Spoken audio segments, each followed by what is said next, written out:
حسین ساگر کی صفائی کے لیے پانی کے اخراج کا عمل تو شروع ہو چکا ہے، لیکن دیکھنا یہ ہے کہ عظیم تر بلدیہ کے انتخابات سے پہلے حسین ساگر جھیل کی صفائی مکمل ہوتی ہے یا نہیں۔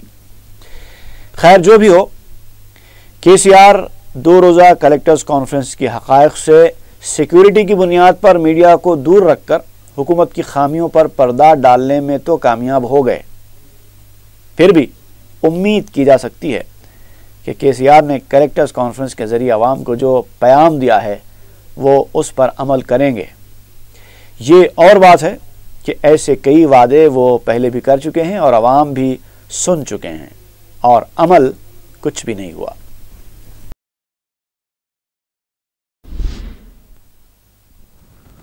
تلنگانہ BJP کے صدر کشن ریڈی نے کہا ہے کہ کلیکٹر کانفرنس ون مین شو تھا۔ میڈیا سے بات چیت کرتے ہوئے انہوں نے کہا کہ وزیر اعلیٰ تعلیم کو بھی مذہب کی بنیاد پر بانٹنے کی کوشش کر رہے ہیں، جو مناسب نہیں ہے۔ مسلمانوں کے لیے علیحدہ اسٹڈی سرکل کا اعلان افسوسناک ہے۔ انہوں نے کہا کہ کس طرح مذہب کی بنیاد پر اسکولوں کو قائم کیا جائے گا تو کئی فرقے اٹھ کھڑے ہوں گے۔ انہوں نے کہا کہ وزیر اعلیٰ بنیادی سہولتیں فراہم کرنے کے بجائے صرف بلند بانگ دعوے کر رہے ہیں، اور کہا کہ BJP مشن کاکتیہ کے خلاف نہیں ہے، لیکن حکومت اس پروگرام میں عوام کو بھی حصے دار بنائے۔ Telangana state union working journalist کی پہلی کانفرنس منعقد ہوئی ہے، جس میں تلنگانہ کے 10 اضلاع کے میڈیا کے نمائندوں نے شرکت کی۔ اس کانفرنس میں نائب وزیر اعلیٰ محمد محمود علی، وزیر آبپاشی ہریش راؤ، تلگو دیشم کے دیاکر راؤ، CPI کے رویندر کمار کے علاوہ میڈیا نمائندوں کی کثیر تعداد بھی موجود تھی۔ اس اجلاس میں یونین نے فیصلہ کیا ہے کہ تلنگانہ حکومت نے جرنلسٹوں سے جو وعدے کیے تھے اس کو پورا کرنے کے لیے حکومت پر دباؤ ڈالنے کے مقصد سے ایک وفد کے ذریعے وزیر اعلیٰ سے نمائندگی کی جائے گی، بالخصوص ہیلتھ کارڈز، مکانات اور جرنلسٹوں کی بہبودی کے لیے اقدامات شامل ہیں۔ رجب المرجب کا چاند نظر نہیں آیا۔ مرکزی رؤیت ہلال کمیٹی صدر مجلس علماء دکن نے اعلان کیا ہے کہ کہیں سے بھی رؤیت کی اطلاع نہیں ملی ہے، لہٰذا جمادی الثانی کا مہینہ 30 دن پورا کرے گا۔ تلنگانہ اولمپک ایسوسی ایشن کے صدر نشین جگدیشور ریڈی منتخب ہو گئے ہیں، جبکہ آندھرا اولمپک ایسوسی ایشن کے صدر نشین CM رمیش منتخب کیے گئے ہیں۔ ہائی کورٹ کی ہدایت پر آندھرا پردیش اولمپک ایسوسی ایشن کو تقسیم کرتے ہوئے ججز کی موجودگی میں انتخابات منعقد کروائے گئے، جس میں تلنگانہ کے ایسوسی ایشن کے صدر کی حیثیت سے رکن پارلیمنٹ جتیندر ریڈی منتخب ہوئے ہیں۔ اس موقع پر جگدیشور ریڈی نے کہا کہ عوام کی خواہشات اور سوچ کے مطابق ہی ایسوسی ایشن کی تقسیم عمل میں آئی ہے اور انتخابات خوشگوار حالات میں منعقد ہوئے۔ اس موقع پر تلنگانہ ایسوسی ایشن کے رکن کی حیثیت سے منتخب ہونے والے BJP کے لکشمن نے کہا کہ تلنگانہ میں کھیل کود فروغ دینے کے لیے مرکز سے ممکنہ مدد کو یقینی بنایا جائے گا۔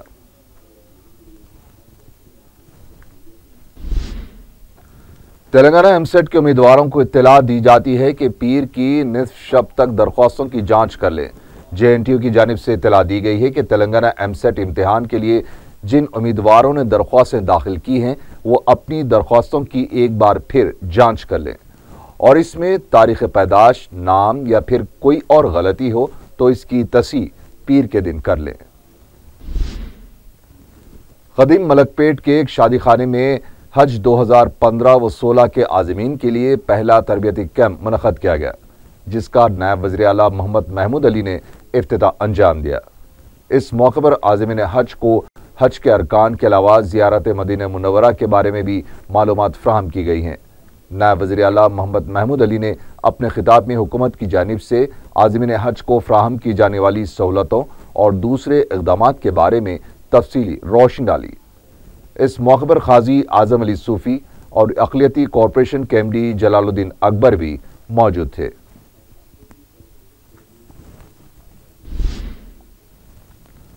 آندھرا پردیش کے اسمبلی اسپیکر نے صنعتکاروں سے اپیل کی ہے کہ سوچھ بھارت پروگرام کے تحت سوچھ آندھرا کے پروگرام میں حصے دار بنیں۔ اسمبلی میں صنعتکاروں کے ساتھ جائزہ لیتے ہوئے آندھرا میں کیے جانے والے سوچھ بھارت پروگرام کی تفصیلات بتاتے ہوئے انہوں نے کہا کہ اب تک گنٹور میں 20,000 بیت الخلاء تعمیر کیے گئے ہیں۔ اس پروگرام کو مزید توسیع دینے کی ضرورت ہے۔ اس میں عوام بھی رضاکارانہ طور پر حصہ لیں۔ مجلس اتحاد المسلمین کی جانب سے اے سی گارڈز کے علاقے میں مفت ختنہ کیمپ کا اہتمام کیا گیا۔ اس موقع پر درجنوں کم عمر بچوں کی ختنہ کی گئی۔ گزشتہ 5 سال سے غریب افراد کے لیے سرما میں مجلس سے مفت ختنہ کیمپ منعقد کر رہی ہے تاکہ عوام کو سہولت حاصل ہو سکے۔ شہر میں برڈ فلو کے پھیلنے کی اطلاعات کے بعد عوام میں خوف کی لہر پائی جاتی ہے۔ اتوار ہونے کے سبب شہر کے مختلف بازاروں میں مٹن کی دکانات پر عوام کی طویل قطاریں دیکھی گئیں۔ ایک طرف جہاں چکن کی دکانات پر مالکین گاہکوں کا انتظار کر رہے ہیں تو دوسری طرف شہر حیدرآباد کے مختلف بازاروں میں مٹن کی دکانات پر عوام کی طویل قطاریں دیکھی جا رہی ہیں۔ برڈ فلو کے پھیلنے کی اطلاعات کے بعد عوام مٹن کو ترجیح دے رہے ہیں، جس کے سبب مٹن کے علاوہ مچھلی کی قیمتوں میں بھی کافی اضافہ ہو گیا ہے۔ برڈ فلو کے پھیلنے کی اطلاعات کے بعد چکن اور انڈوں کے استعمال میں کمی ہو گئی ہے۔ مٹن کی دکانات کے مالکین کا کہنا ہے کہ برڈ فلو کی اطلاعات کے بعد ان کے کاروبار میں اضافہ ہو گیا ہے۔ وہیں دوسری طرف آل انڈیا پولٹری ڈیولپمنٹ اور نیشنل ایگ کوآرڈینیشن کمیٹی کی جانب سے اخبارات میں اشتہارات شائع کرواتے ہوئے عوام کو احساس دلانے کی کوشش کی جا رہی ہے کہ چکن اور انڈے کو 100 تا 150 ڈگری پر پکایا جائے تو برڈ فلو کے اثرات نہیں ہوں گے۔ چرلاپلی جیل میں دوسرے دن بھی قیدیوں کی تلاشی لی گئی۔ تلاشی کے دوران 4 سیل فون، 2 سم کارڈز برآمد ہوئے ہیں۔ اس کے بعد قیدیوں کے رہنے کی جگہ پر خصوصی نظر رکھی جا رہی ہے۔ جیل کے ڈی جی کے دعوے کھوکھلے نظر آتے ہیں۔ ڈی جی نے کہا کہ حیدرآباد کی جیل کی مثال سارے ہندوستان میں نہیں ملتی۔ انہوں نے رشوت کے خاتمے کا بھی دعویٰ کیا تھا، لیکن بار بار قیدیوں کے پاس سے فون اور سم کارڈز دستیاب ہونے کے واقعات ان کے دعووں پر سوالیہ نشان لگا رہے ہیں۔ عثمانیہ یونیورسٹی پولیس حدود میں سیتاپل منڈی میں پولیس نے 200 عملے کے ساتھ کارڈن سرچ کیا۔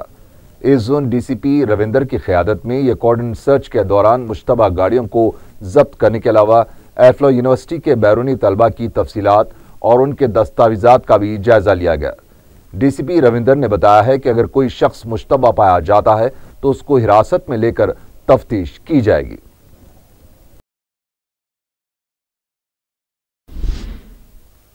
بنڈلا گڑھا ہاشم آباد کے شادی خانے میں ایک خاتون کا بے دردی سے قتل کر دیا گیا۔ انسپیکٹر چندران گٹا پولیس رنگا راؤ نے میڈیا کو بتایا ہے کہ شادی خانے میں کام کرنے والی خاتون 48 سالہ زکیہ بیگم کا نامعلوم افراد نے ہفتہ اور اتوار کی درمیانی شب قتل کر دیا۔ شادی خانے میں کام کرنے والے منشی نے اتوار کے دن لاش دیکھ کر چندران گٹا پولیس کو اطلاع دی۔ پولیس نے مقام واقعہ پہنچ کر تفصیلات معلوم کی ہے۔ شادی خانے میں مقتول زکیہ بیگم کے شوہر بھی چوکیدار کی حیثیت سے کام کرتے ہیں۔ پولیس نے کیس درج کرتے ہوئے لاش کو پوسٹ مارٹم کے لیے دواخانہ منتقل کرتے ہوئے اس واقعے کی مختلف زاویوں سے تحقیقات شروع کر دی ہے۔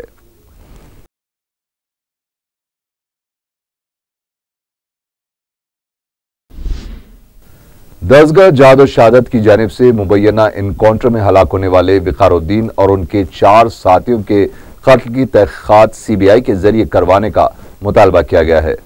تنظیم کے صدر محمد عبد الماجد نے بتایا ہے کہ اس واقعے میں وقار الدین اور ان کے ساتھیوں کا ناحق قتل کیا گیا۔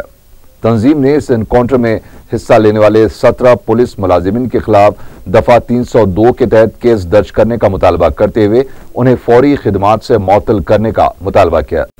اس کے علاوہ خاطی پولیس ملازمین کو سزا ہونے تک اپنی جدوجہد جاری رکھنے کا بھی اعلان کیا گیا۔ آخر میں سرخیاں ایک بار پھر۔ تلنگانہ ایجیٹیشن میں حصہ لینے والے فنکاروں کو حکومت کی طرف سے ملازمت اور ہیلتھ انشورنس کی سہولت دینے وزیر اعلیٰ کا تیقن۔ صحافیوں سے کیے گئے وعدوں پر عمل آوری کے لیے حکومت پر دباؤ ڈالنے کا فیصلہ، ٹی یو ڈبلیو جے کی کانفرنس کا انعقاد۔ اور اورنگ آباد میں بلدی انتخابات کے لیے مجلس کی سرگرمیاں، اکبر اویسی کے ہاتھوں انتخابی دفاتر کا افتتاح۔ اسی کے ساتھ ہی 4 ٹی وی خبرنامہ یہیں ختم ہوا۔ اللہ حافظ.